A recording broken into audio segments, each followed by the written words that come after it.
Assalamualaikum warahmatullahi wabarakatuh. Perkenalkan, nama saya Didi Termawan. Pada kesempatan ini saya akan menjelaskan tokoh muslim yang menjadi idola saya, yaitu Muhammad Al-Fatih. Nah, kita bisa lihat foto ilustrasi dari Muhammad Al-Fatih. Selanjutnya saya akan menjelaskan biografi dari beliau. Muhammad Al-Fatih terlahir dengan nama Muhammad II dalam bahasa Turki, Mehmet Isani, di ibu kota Osmania 29 Maret 1432 dari pasangan Sultan Murad II dan Human Hatun. Dia merupakan keturunan dinasti Turki Utsmani. Dikutip dari buku The Grip of Salahuddin Al-Ayyubi dan Muhammad Al-Fatih, nama Al-Fatih yang berarti sang penakluk merupakan julukan pada lantaran bisa menaklukkan Konstantinopel. Selain diberi gelar Al-Fatih, Muhammad II juga mendapat julukan Abi Al-Futuh dan Abi Al-Khairat. Nah, biografi selanjutnya, karakter pemimpin. Sejak kecil, Muhammad Al-Fatih mendapat pendidikan yang cukup baik dari orang tuanya. Sang ayah, Sultan Murad II, sangat memperhatikan pendidikan anaknya agar kelak menjadi seorang pemimpin yang baik dan tangguh.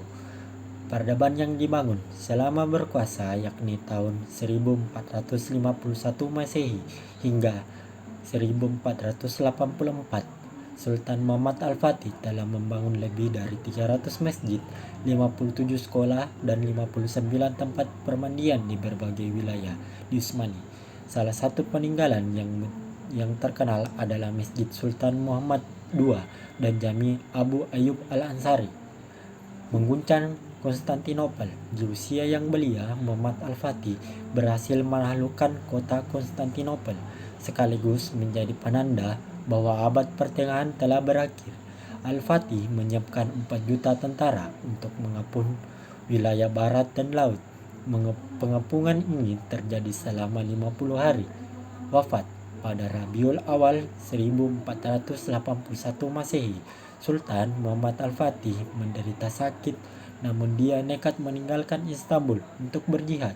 Dalam perjalanan, kondisinya semakin memburuk. Tenaga kesehatan dan obat sudah tidak lagi bisa menyembuhkannya. Sang penakluk itu pun wafat pada usia 50 tahun di tengah pasukannya pada 3 Mei 1481 Masehi atau 4 Rabiul Awal tahun 86 Hijriah. Yang selanjutnya, 6 hal yang patut diteladani dari Muhammad Al-Fatih. Yang pertama, menguasai banyak bahasa Arab, Persia, dan Turki sejak pendidikan PAUD. Ramzi Al-Mihawi dalam bukunya menyebutkan, Sultan Muhammad Al-Fatih menguasai bahasa Yunani dan 6 bahasa lainnya ketika berusia 21 tahun. Yang kedua, mempelajari banyak ilmu. Sejak kecil, Muhammad Al-Fatih telah belajar Al-Quran, hadis, fikih, dan ilmu modern lainnya seperti ilmu berhitung, ilmu falak, sejarah, serta pendidikan kemiliteran secara teori maupun praktis. Yang ketiga, pekerja keras. Felix Xiao juga mengatakan karakter rajin beribadah yang ada pada dirinya. Sang Sultan juga ditunjang dengan karakter pekerja kerasnya. Karena itu tidak heran beliau mendapat gelar Al-Fatih atau Sang Pembebas ketika beliau baru berusia 21 tahun, sebab prestasi memang tak mengenal umur. Yang keempat, giat beribadah. Untuk meraih janji Rasulullah, tutur Xiao, Sang Sultan Muhammad Al-Fatih senantiasa melatih dirinya dengan karakter kesatria dan mendekatkan dirinya pada Allah dengan banyak beribadah.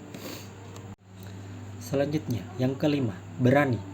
As-Salabi menceritakan keberanian Al-Fatih tampak dalam sebuah pertempuran di wilayah Balkan. Saat itu, pasukan Turki Utsmani tengah berhadapan dengan pasukan Bukhara yang dipimpin oleh Stephen. Saat itu, ada moncong meriam yang telah diarahkan pada pasukannya, sehingga para pasukan segera tiarap ke tanah. Untuk menyemangati pasukan, Al-Fatih berteriak dengan lantang, "Wahai pasukan mujahidin, jadilah kalian tentara Allah dan hendaklah ada dalam dada kalian semangat Islam yang membara." Kemudian dengan gagah berani ia memegang tameng dan menghunus pedangnya serta segera memacu kudanya, berlari ke depan dan tak menoleh pada apapun. Yang selanjutnya, yang keenam, pemimpin yang adil. Dalam bukunya, As-Salami menulis, Al-Fatih telah berinteraksi dengan ahli kitab sesuai dengan syariat Islam dan memberikan kepada mereka hak-hak beragama, tidak pernah melakukan perlakuan jahat kepada seorang pun dari kalangan Kristen, terangnya. Sebaliknya, Al-Fatih justru menghormati para pemimpin agama lain dan berbuat baik kepada mereka. Slogan yang pernah Al-Fatih katakan adalah keadilan sebagai pondasi kekuasaan. Nah, kesimpulan, kenapa saya mengidolakan beliau, Muhammad Al-Fatih? Yang pertama, seorang pemimpin yang cerdas. Yang kedua, seorang pemimpin yang berani. Yang ketiga, seorang pemimpin yang tawakal dan rajin beribadah. Yang terakhir, yang keempat, seorang pemimpin yang sangat patut diidolakan, dijadikan contoh. Ya, mungkin itu saja yang bisa saya ceritakan tentang idola muslim saya. Sekian dan terima kasih. Assalamualaikum warahmatullahi wabarakatuh.